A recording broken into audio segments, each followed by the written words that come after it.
One question that I hear about lately and has just been going through my mind is, what should we make of sociopaths and psychopaths, especially in the context of morality? While there's a major difference between these two, there's a link that we can use to understand why we use these terms interchangeably, and that is a deficiency in moral intuition.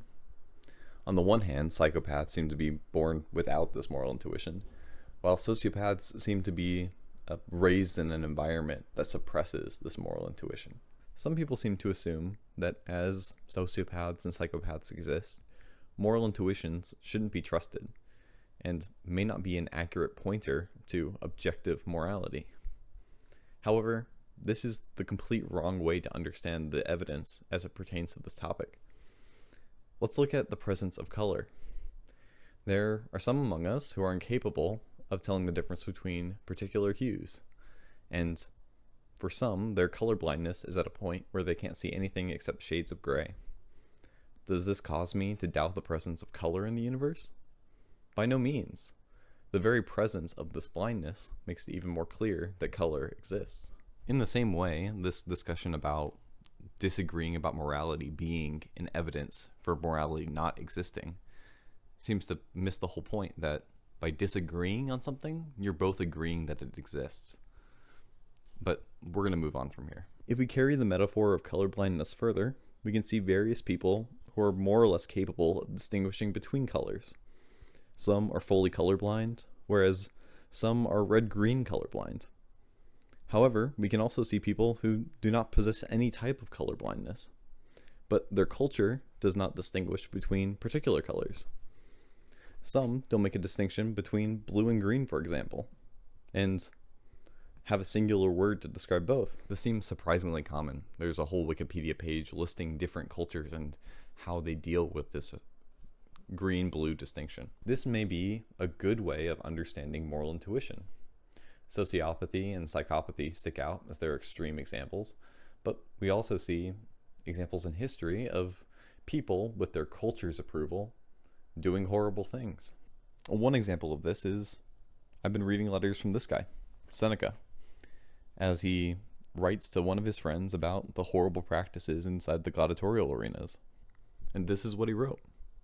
The other day, I chanced to drop in at the midday games, expecting sport and wit and some relaxation to rest men's eyes from the sight of human blood.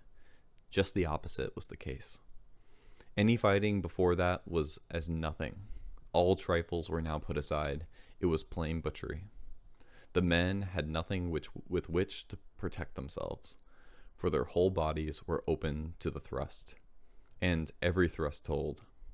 The common people preferred this to matches on level terms, or request performances. Of course they do. The blade is not parried by the helmet or shield, and what use is skill or defense? All these merely postpone death. In the morning, men are thrown to bears or lions at midday to those who were previously watching them. The crowd cries for the killers to be paired with those who will kill them, and reserves the victor for yet another death. This is the only release the gladiators have. The whole business needs fire and steel to urge men on to the fight. There is no escape for them. The slayer was kept fighting until he could be slain. Kill him, flog him, burn him alive, the spectators roared. Why is he such a coward? Why won't he rush out on the steel? Why does he fall so meekly? Why won't he die willingly? Unhappy as I am, how have I deserved that I must look on such a scene as this? Do not, my Lucilius, attend the games, I pray you. Either you will be corrupted by the multitude, or, if you show disgust, be hated by them. So stay away. From this passage, it seems pretty clear that Seneca has a certain level of sensitivity about these moral issues that are not shared by other Romans. That seems to be where these moral disagreements come from, or at least some of them, on this moral sensitivity to, some sort of truth. We can see this in many other places, and in my context, I can see this in myself. One obvious example that comes to mind is living in an area that has a particular particularly prevalent number of people living on the street. I was greatly distressed to see this when I first moved into the area. However, through overexposure and seeing these people on a daily basis, continually begging on almost every street corner, I've become less caring than I was originally. But I have to continually challenge myself to make sure I don't forget that these are people too, who deserve respect and need help. This is actually a flaw I see in myself and those around me, that living in this situation, we have become less sensitive to goodness and also evil. I don't want to imply that these sensitivities are the only source for disagreement. I think there's another one, which is priorities. Each culture has their own priorities. For example, in America, we focus on freedom to do anything as long as it doesn't hurt anybody else, which is a really hard thing to gauge.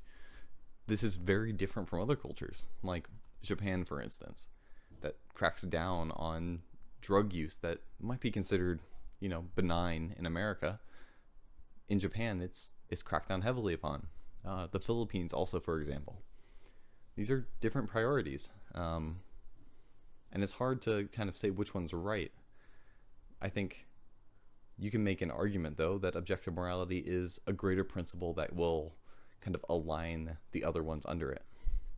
But that's not really the point of this one. But to come back to the whole point of this piece, how should we react to the sociopath and psychopath?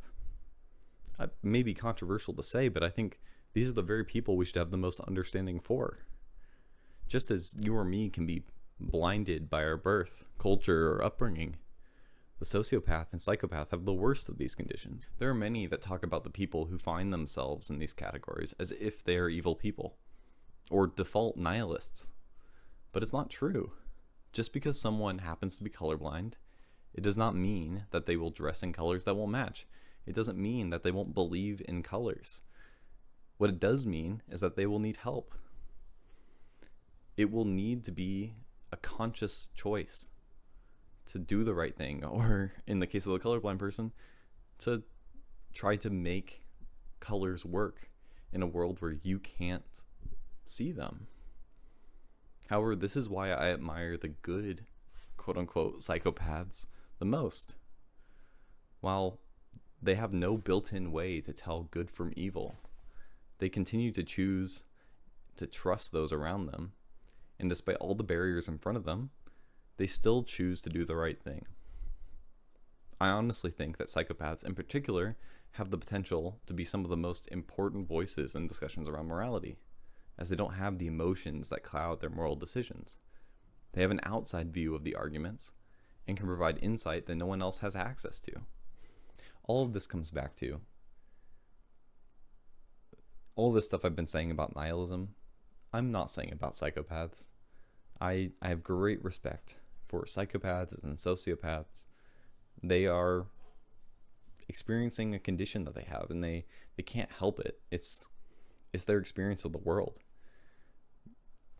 My problem with nihilism is much much greater than any of those things. But I think there honestly is hope, and I don't know why we as a society have condemned a certain people from birth or from their backgrounds to being evil. I think these are the very people who are most equipped to participate in our society too. So this is a serious kind of conversation I hope continues, and thank you all for listening. Hope you have a great day.